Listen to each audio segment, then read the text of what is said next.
Olá, bem-vindo à Estereoscopia BR. Hoje eu vou apresentar o segundo vídeo da nova revista da Estereoscopia Newsletter. Essa revista vai sair hoje, provavelmente já nos grupos de WhatsApp do Estereoscopia BR. E eu achei uma revista muito produtiva esse mês, que a gente vai conseguir aproveitar os 3 artigos. O primeiro artigo eu já comentei, acho que vale a pena a gente conversar sobre ele, que é a questão do Covid e a esteroscopia.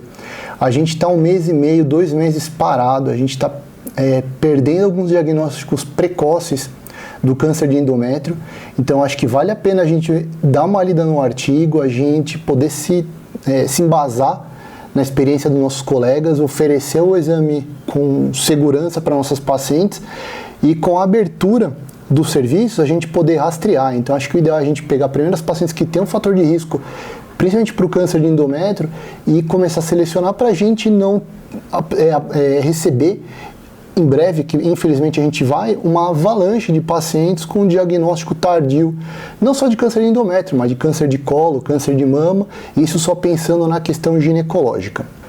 Esse segundo artigo de hoje, que eu vou comentar, ele faz uma associação com o primeiro vídeo, que é um artigo que ele comenta sobre como que a gente consegue ter sucesso na estereoscopia ambulatorial. E tem alguns pontos bem legais nele que eu vou reforçar na hora que eu falar aqui, e acho que vai ser de grande acréscimo para a gente entender o que a gente está fazendo de certo nessa evolução e o que a gente está fazendo de errado para poder melhorar. Então é bom ficar atento em alguns pontos aqui, então vamos lá, começando. Em um vídeo anterior eu já expliquei da diferença da estereoscopia ambulatorial, a estereoscopia diagnóstica, a estereoscopia cirúrgica, os conceitos, e eu vou reforçar, a estereoscopia ambulatorial atualmente ela mudou demais.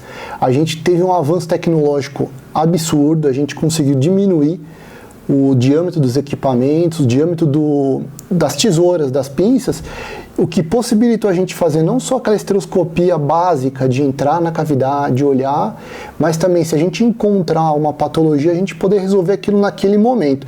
E isso tem uma série de benefícios, tanto para o paciente quanto para o médico. Infelizmente, ainda existem muitos centros em que fazem estereoscopia diagnóstica, essa basicona com a paciente anestesiada. Então a paciente interna, faz jejum, recebe uma sedação, uma anestesia geral, para simplesmente fazer um procedimento de 1 minuto, 2, 3 minutos, em que poderia fazer isso no ambulatório, reduzindo o risco, reduzindo o custo, reduzindo o desconforto, reduzindo o afastamento dessa paciente das suas atividades laborais ou familiares.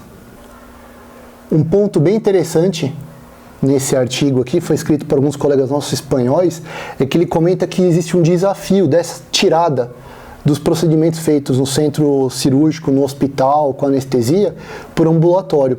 E existe um certo preconceito nosso, na verdade é que a gente vive a nossa realidade. E realmente no Brasil é bem complicado a gente convencer a paciente e falar, olha, vamos fazer no ambulatório, é mais rápido, é menos custoso, a senhora volta, volta às suas atividades mais rápido, tem baixo risco de complicação, é um desconforto suportável, e isso a gente acreditava, eu pelo menos acreditava que isso aqui era muito forte no Brasil, porém ele demonstra que esse problema não é só nosso, é que a gente enxerga o nosso quarteirão. E ele coloca aqui que essa dificuldade não é exclusiva de São Paulo, não é exclusiva do estado de São Paulo, não é exclusiva do Brasil. Isso é uma dificuldade mundial, porém eu acho que com a divulgação dessas informações a gente vai conseguir ampliar essa área de atuação. Um grande fator limitante para essa evolução é que depende de vários fatores para conseguir sair do centro cirúrgico para o ambulatório. E entre elas varia a aquisição de instrumental, o próprio local tem que ser o local adequado e o mais importante, o profissional tem que ser habilitado para realizar esse tipo de procedimento. Não é simplesmente a pessoa chegar e pegar o material e tentar entrar de qualquer forma. Isso sim vai gerar dor, vai gerar desconforto e vai, na verdade, atrapalhar essa nossa evolução. Algumas entidades, como o Royal College de Ginecologia e Obstetrícia e a Sociedade Internacional de Endoscopia Ginecológica, ela criou meio que um ranking para dizer a complexidade dos procedimentos estereoscópicos na questão cirúrgica. Então, eu vou comentar só um deles, vou colocar as tabelas aqui do lado, quem quiser é só dar um pause e copiar. Ou melhor ainda, né? A revista está saindo hoje à noite, é só dar uma folhada lá e tá lá bonitinho, acho que é até mais fácil. As classificações mudam poucas coisas entre elas, cada uma acaba mudando pequenos detalhes, mas se a gente for bem sucinto, seria o seguinte, como categoria 1, né, o nível 1, sendo os procedimentos mais simples. Então seriam, por exemplo, a esteroscopia meramente diagnóstica, uma esteroscopia para uma biópsia endometrial. Categoria 2, procedimento um pouco mais complexos, mas ainda simples, como uma polipectomia, sinéquias frouxas, retirada de um DIU sem complicação, sem penetrar em miométrio em paciente não gestante, mioma G0, pólipos maiores, e o nível 3 são aquelas cirurgias já bem mais complexas, então sinéquias mais intensas, como aqui o Asherman, por exemplo, ablação endometrial, ressecção de grandes miomas, G1 ou G2, um segundo tempo de ablação endometrial, um segundo tempo, por exemplo, de miomectomia, são esteroscopias avançadas. Então ele criou essa classificação para a gente poder ter ideia de em que ponto que a gente está e não dar um passo às vezes maior do que a nossa perna, seja pela nossa habilidade, seja pela disposição do nosso instrumental. Então vamos voltar agora para a questão ambulatorial. Existem algumas recomendações que a gente deveria seguir.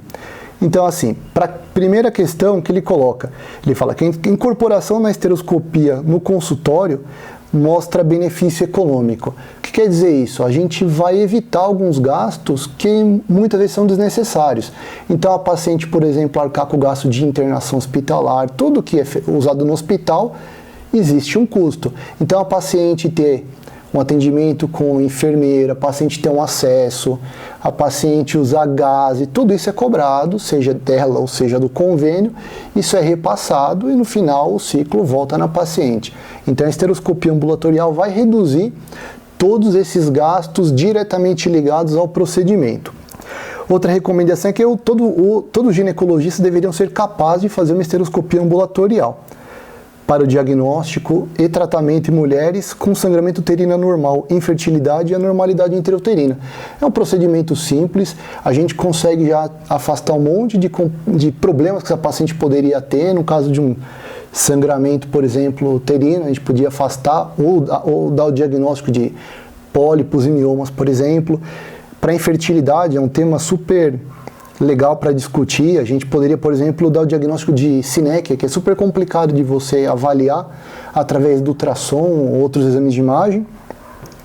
E a normalidade intrauterina, em que a esteroscopia, apesar de que sozinha ela não consegue dar o diagnóstico, ela é fundamental para você bater um martelo aí na avaliação da cavidade. A esteroscopia no consultório deve ser realizada num ambiente adequado, seja de tamanho para poder ter conforto para a paciente, ficar posicionada para o médico poder realizar o exame. É ideal a gente ter a presença de um assistente ou um acompanhante para a paciente, e essa questão de ter um acompanhante junto com a paciente, ter um local adequado, é nível de evidência 2 e intensidade recomendada B. Isso aumenta muito no sucesso do exame. Ter alguém do lado para conversar com a paciente, que às vezes você está um pouco mais prestando atenção no procedimento, e esse acompanhante ou essa tua assistente pode estar conversando com a paciente, tirando a cabeça dela do exame. Isso aumenta a chance de sucesso. O esteroscopista tem que ter experiência para realizar o exame, tá? Não é um exame que simplesmente basta você ter um instrumental e tentar colocar lá dentro, que isso aí não vai ter sucesso, tá? Provavelmente vai falhar. E é importante a paciente ser orientada. Se você quiser fazer um termo de consentimento, se você quiser escrever no prontuário, aí fica de acordo com a tua preferência. Mas é importante você orientar a paciente, que o exame incomoda um pouquinho, que o exame vai durar 30 segundos, 1 minuto, 2 minutos, que tem ideia que pode ser que tenha um pólipo, então talvez tenha que fazer a retirada. Provavelmente não tem nada, então o exame é mais curto. Você conversar com a paciente para não pegar tudo de surpresa. Porque você fala, o exame é lindo, é ótimo, é rapidinho, não tem nada. e você ter um pouco mais de dificuldade durante o exame, e durante o exame você ficar quietinho, o paciente vai ficar doido, vai perder a segurança e a confiança no profissional, não vai colaborar tanto. Então é ideal a gente ter uma conversa legal e prontuário, termo de consentimento. Isso vai ajudar e muito. Uma outra vantagem da esteroscopia ambulatorial é que ela facilita a logística, não só da paciente, como do médico. Então, por exemplo, para o médico, facilita que você não vai ter que fazer o teu caminho até o hospital, você consegue fazer mais procedimentos no ambulatório, que é o seu local de trabalho, é mais fácil de você fazer agendamento, você pode, por exemplo, intercalar entre outras consultas que não tem um procedimento, então você deixa a paciente quietinha lá no canto, quiser fazer a sua orientação, enquanto ela fica quietinha se recuperando, você está atendendo e a tua vida segue. E isso faz o quê? Melhora a satisfação da paciente por ela estar num local que ela conhece já, que é o seu consultório, do que estar num local com pessoas que ela nunca viu na vida. Então, às vezes, tendo a sua enfermeira, tendo a sua secretária, estando você do lado, o tempo todo que ela botou o pé no consultório e foi embora, isso aumenta a satisfação da paciente. Ele inclui no texto um trabalho americano de 2017 em que ele coloca que o gasto total do procedimento ele tem uma redução importante, porém o ganho do profissional aumenta de maneira significativa. Por quê? Porque quando a gente faz isso no centro cirúrgico, a gente tem um monte de gasto adicional, como taxa de anestesia, que eu falei, esparadrapo, equipo, ter uma enfermeira subindo e descendo a paciente, porque tudo tem que ficar mais em cima, porque a paciente está em jejum, a paciente está nervosa. Então, assim, tudo isso acarreta gasto. E como nesse caso não é um gasto necessário, a gente está, na verdade, desperdiçando essa questão econômica. E o mais interessante que é o seguinte, as pacientes, no mesmo trabalho, mostraram que elas gostaram da conveniência dessa abordagem Centric, de você entrar, olhar, achar patologia e resolver.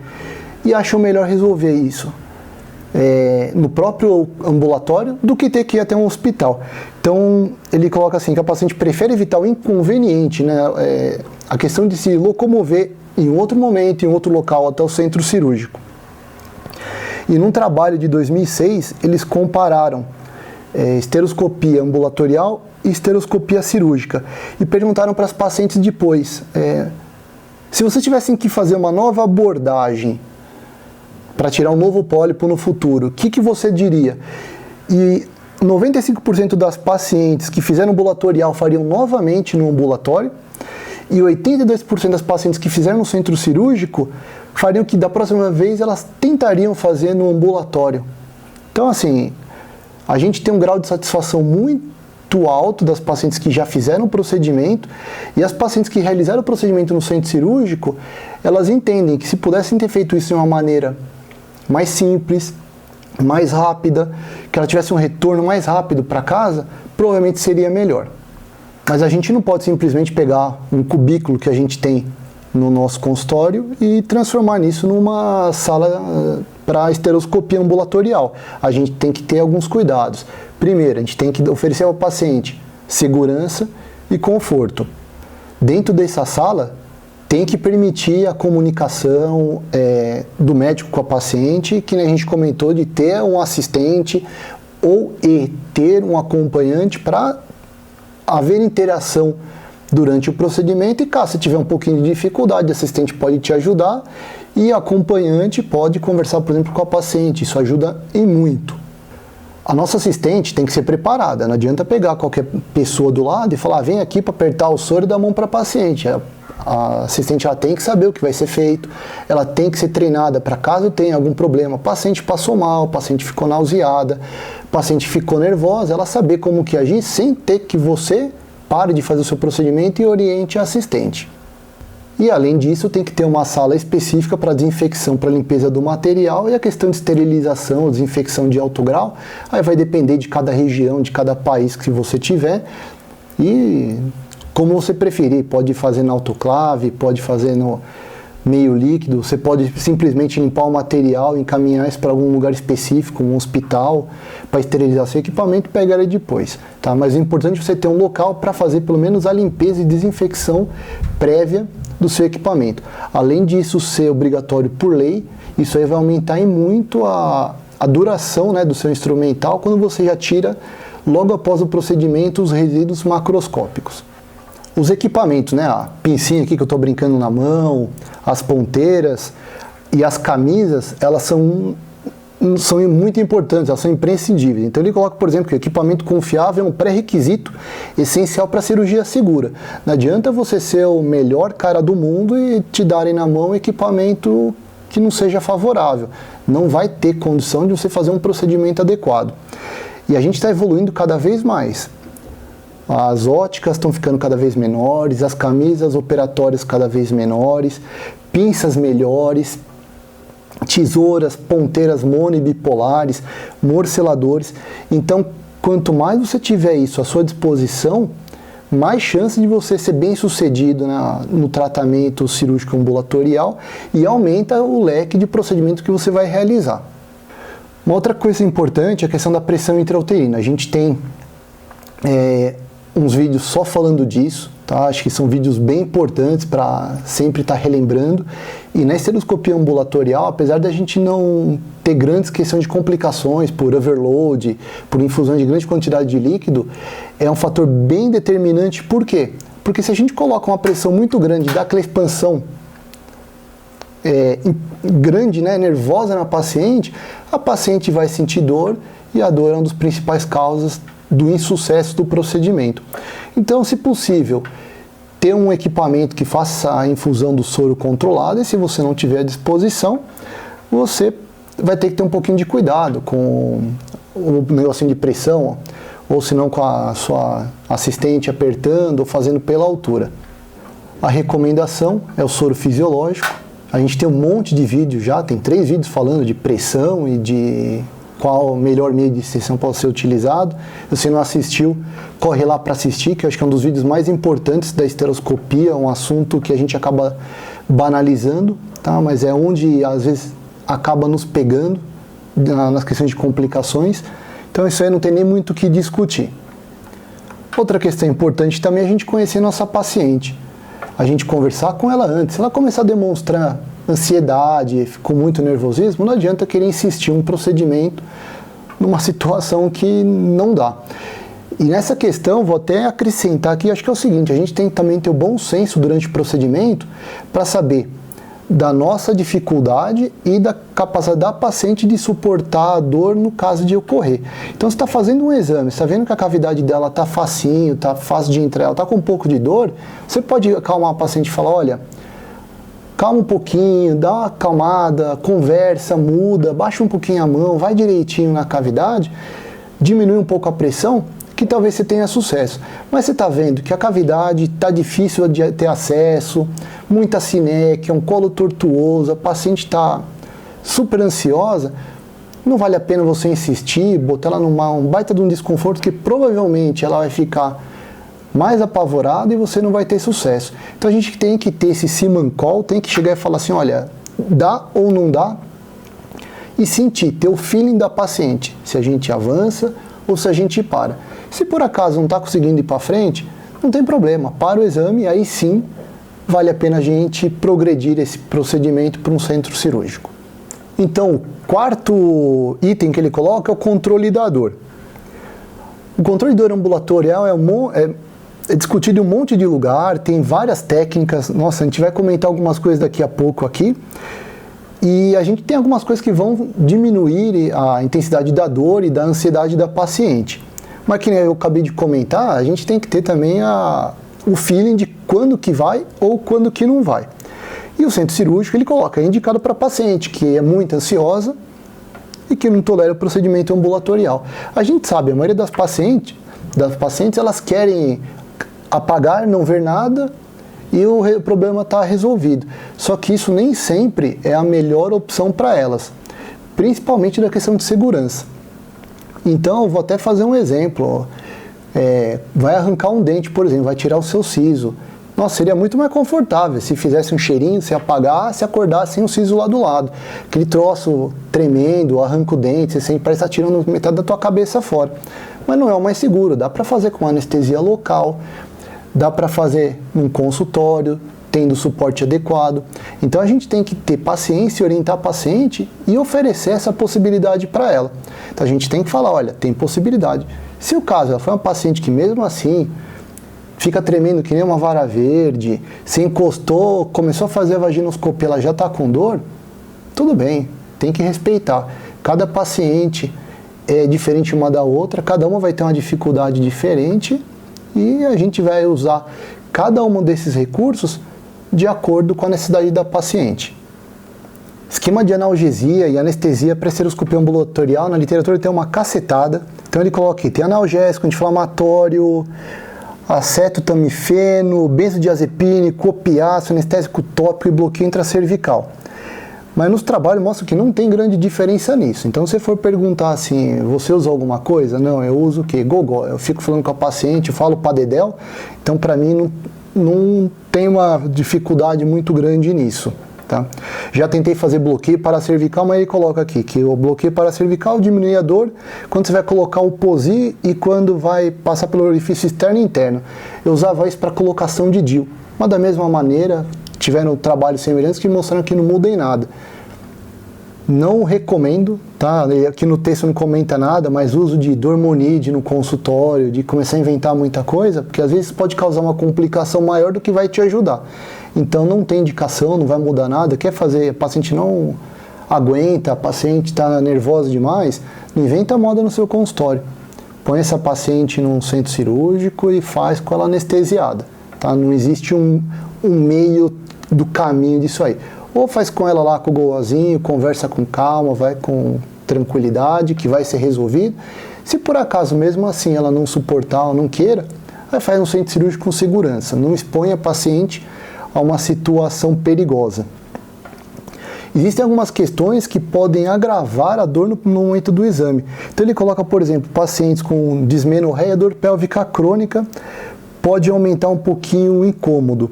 Uma outra coisa que eu já reparei, pacientes com endometriose, que tem alteração de útero sacro, né, do ligamento útero sacro, espessamento ligamento, ou com acometimento intestinal, eu já presenciei paciente com dor na hora que a gente vai tentar entrar no orifício interno, na hora que a gente vai abaixar a mão e manipular o colo.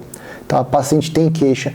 Então, se por acaso você já souber que essa paciente tem essas queixas prévias, talvez você possa avisá-la e se por acaso começar a aumentar a dor, você interrompe o exame e vai para o centro cirúrgico. E ele termina essa parte, né, colocando que na última revisão da Cochrane foi analisado o uso de anestesia local, anti-inflamatória e opiáceo. A conclusão foi que não existem evidências consistentes de boa qualidade com diferença clinicamente significativa na segurança e eficácia entre diferentes tipos de protocolo de controle da dor, quando comparado entre si ou com o placebo. Então quer dizer o quê? Não use nada, use o gogó, ou se no caso do placebo você quiser ir, dá qualquer anti-inflamatório, faz qualquer coisa para o paciente, usa a homeopatia, por exemplo, que o efeito é semelhante e o risco de complicação que você vai ter vai lá para baixo. A conclusão, então, aqui é óbvio, né? O que a gente comenta toda hora, que a mudança da esteroscopia diagnóstica para o Centrich foi uma evolução fantástica, porém ela depende de vários fatores, da habilidade do profissional, do instrumental que ele tem, do contato que ele tem com a paciente, tá? A relação médico-paciente é muito importante, você fazer a paciente se sentir confortável, ela está segura do que você está fazendo, ela confiar no que você está falando para ela e você, no momento do procedimento, você responder à altura do que você conversou no que vai ser feito. Então, você chega para ela e fala assim, olha, vai ser super tranquilo, não vai doer nada, provavelmente você vai estar mentindo, porque é um exame que incomoda um pouco. Mas não é nenhum bicho de 7 cabeças. Tem aquele trabalho do Betoc que ele mostra que 95% dos exames são feitos com sucesso no ambulatório. Então, a gente vai ter que ficar mais atento, é nesses 5% que a gente não consegue entrar. E aí vai entender se o problema é uma patologia no canal dessa paciente, se é uma paciente ansiosa, se é um instrumental que a gente tem que não é o mais adequado para essa paciente. Então acho que são esses os pontos que a gente vai ter que nós vamos ter que nos atentar. Então, nosso objetivo com essas informações é a gente conseguir aumentar essa prática de esteroscopia ambulatorial e poder oferecer para as pacientes um atendimento melhor, mais seguro, efetivo e com custo muito menor, além de um afastamento das suas atividades momentâneas, né, no dia do procedimento, que a paciente simplesmente chega toda elegante, faz o procedimento como se fosse, sei lá, fazer um tratamento dentário, fosse escolher um Papa Nicolau, acabou o procedimento, doeu um pouquinho mais, incomodou um pouquinho mais, senta, mas depois de meia hora vai embora para casa, para o trabalho, para o que ela tem que fazer. E sem a necessidade de ficar afastada 1, 2, 3, 4 dias depois de fazer o procedimento. Então ela retorna toda a sua vida meia hora, 1 hora depois de ter acabado. E você, faz alguma coisa diferente? Tem alguma dica diferente? Alguma coisa que eu não comentei? Se tiver, compartilha aqui embaixo com a gente. Vamos crescer todo mundo junto. Espero que vocês tenham gostado desse artigo, desse vídeo. O artigo é excelente. Eu gostaria que vocês lessem o texto. É um texto curto, tem 4 páginas. Eu que falei um monte aqui, porque eu realmente gostei. Fiquei um pouco mais tranquilo em saber que esse problema da esteroscopia ambulatorial não é só nosso, não é brasileiro, é mundial, mas acho que com aos pouquinhos do tempo, a gente fazendo a técnica correta, a gente conversando correto, a gente compartilhando as informações adequadas, a gente vai mudar as opiniões e mostrar que é um procedimento tranquilo, é um procedimento resolutivo, seguro, mais barato para paciente. Então, se por acaso você é paciente, acabou vendo aqui o vídeo, esse vídeo não é, acho que era o mais indicado para você, porém ficou com dúvida, procura seu médico, tá? Conversa com ele com calma, que você vai ver que o procedimento é bem sossegado para ser feito no consultório ou no ambulatório. Para quem ficou aí até o final, não esquece de dar o like, me ajuda bastante na divulgação aqui dos vídeos. Se vocês acharam o conteúdo legal, compartilha com seus colegas também. Obrigado pela presença. Vamos divulgar informação, vamos compartilhar essas informações boas, vamos divulgar a técnica. Obrigado e até o próximo vídeo.